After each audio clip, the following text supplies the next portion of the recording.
Alright, what's going on, guys? So in this video I just want to do a quick presentation on the Odyssey putter review. So this is the Oryx edition. There's black, there's red, and a couple different colors. So earlier today I was out testing out a few different putters. I tested the Odyssey, a couple other ones, such as the TaylorMade Spider, and a few other ones. But I just want to do a quick review, basically just give my initial thoughts of the club. There's a couple pros, couple cons, and then I'm going to give my opinion on whether or not it's a purchase or not, and if it is a purchase, where's the best place to get it for yourself.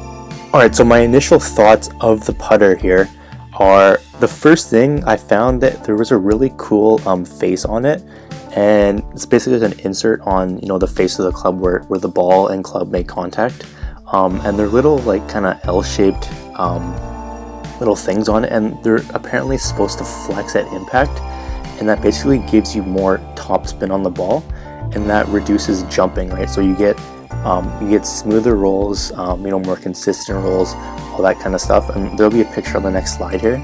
But that was the first thing. The second thing, that it comes with nice super stroke grips. They are kind of the bigger size than normal, which I do like. Some people don't like that. They're not like the jumbo grips, but they are definitely bigger than the old school grips that most putters had. So that was the second thing. The third thing, I found that they had really helpful alignment marks on the back of the putter, and I found that especially with the 2-ball putter, it was really nice to have that alignment, and I definitely found that I could line up more square and that my putts were definitely more consistent. Alright, and the fourth thing that I noticed, it didn't feel too soft to impact like a lot of other putters out there.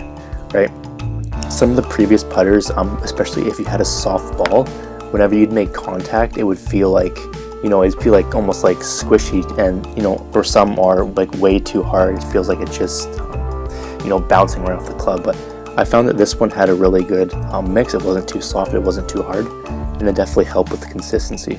All right, so the big pro that I found here is the ball definitely rolls a lot smoother and straighter.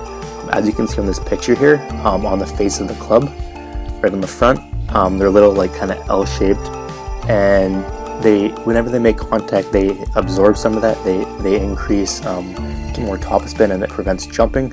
So if you get your ball lined up, straight, and you make good contact, it's not going to jump. It's going to roll straighter, smoother, and you're going to make more putts. So that was the one pro that I definitely saw. The second was, I really like the alignment on the 2-ball putter, what we kind of just talked about. This was one of them here. You can see it has the one line on the top of the club, and then the 2 lines on the back. I found that this kind of shape of the putter definitely helped me.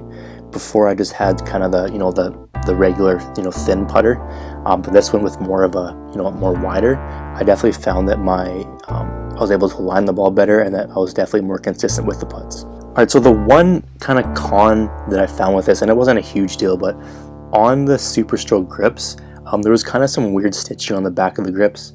Like I said, it wasn't a huge deal. It definitely takes a little bit of getting used to.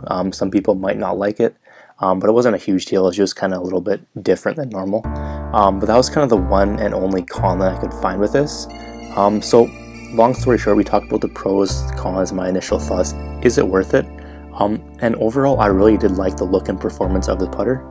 Like I said, I definitely saw an improvement with my consistency after switching to not only this putter, but the 2-ball head especially, the wider one with the 2 additional alignment tools on the back. So I definitely did like this putter a lot. So what I did is I looked around to find where the cheapest place to buy it, and I left a link down in the description which you can check out, and that is the cheapest place that I could find this. Alright, so I hope you enjoyed this video. Hope answered some questions, and we will see you in the next one.